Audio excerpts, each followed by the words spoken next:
What a beautiful day to manipulate the market. What's going on, guys? It's Ricky with TechBud Solutions. Hope that you guys are all having an amazing Friday and some pretty good news following the video that I made yesterday. So as many of you guys know, July 8th is the deadline for all of these, pretty much the extension of the pause that Trump gave all these different countries. Supposedly, President Trump says that he has officially signed a deal with China, which in my opinion is definitely the biggest deal that was going to be out there.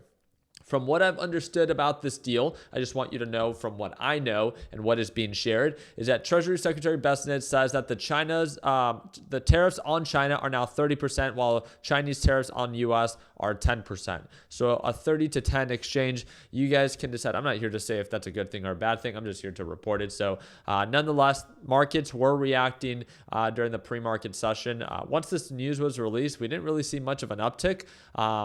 Into the pre-market session, we saw a drawdown, a nice uptick right as the market opened. It became overbought, again, pushing for no reason, because if you actually look at the overall report that was released today, this is something that, again, not enough people are talking about. The May PCE inflation report was just released. The Fed's preferred inflation measure. And that's not a question or up for debate. The Federal Reserve says that this is their favorite way to measure inflation. It rises to 2.3%, in line with expectations of 2.3%. Core PCE rises to 2.7, above expectations of 2.6. Remember, core PCE is what they could actually control versus overall PCE is not what they can control. PCE inflation is now rising for the first time since February of 2025. The Fed pause will continue. And the reason that this is important to note is that this is what the market should be reacting to, because the market needs the Federal Reserve to start cutting rates as soon as possible, right? Because when they cut rates, they make it less expensive for people like you and I, businesses, and the U.S. to borrow money. But it's incredibly expensive, and the U.S. needs to refinance its debt by the end of the year. But again, that's a conversation for another time. I just want to make sure that you guys were aware. So when you begin to see the headlines of the U.S. debt clock is ticking, this is why. It's because they need to refinance their debt, but they only want to do it with lower rates. This is why Trump is begging. This is why Trump is threatening and making fun of Jerome Powell, because he needs lower rates, or it's going to be more expensive for the U.S. to borrow money. As of right now, the U.S. pays, I think, $1 trillion on interest payments alone every single year. That's not including the actual principal, something to take into consideration. Now, one of the most beautiful drops that we've seen was this overbought reversal on coin.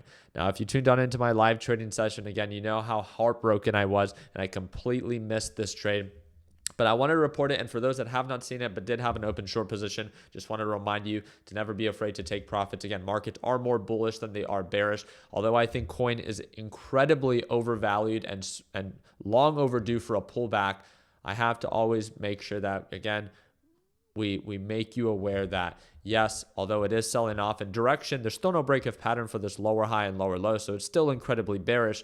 But if you look at the larger time frames, again, markets are so irrational. Markets continue to pump, and there's so much hype in the market. I mean, HIMS is a really good example of this. It pumped up like 10 or 11% for no reason at one point today, and then gave part of it back, and then now is trying to recover. Markets are all over the place. So please do your part in taking profits when it makes sense. The thing that I want to talk about very quickly when it comes down to Tesla is that Elon Musk fired Tesla's head of operations in North America and Europe. That's his name. So how bad are Q2 operating margins? The reason that this is important is that I believe it's next week that Tesla is supposed to report its deliveries for their Tesla deliveries. So based off of what is expected versus what is reported will determine if Tesla goes up or actually continues to sell off. As you guys have recently seen, Tesla has been on a downturn because it pushed up for no reason, so then downturned and corrected itself, finding support once again, like we said, at $320 per share.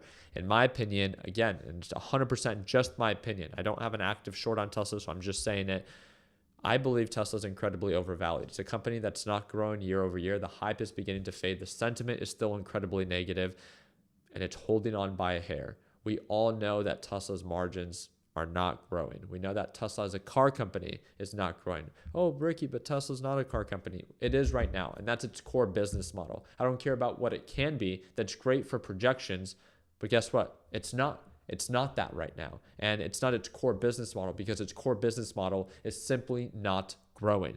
So again, I think that Tesla can retrace back down to 275 to 250 per share if this negative news continues. Because again, fundamentals are what actually matter.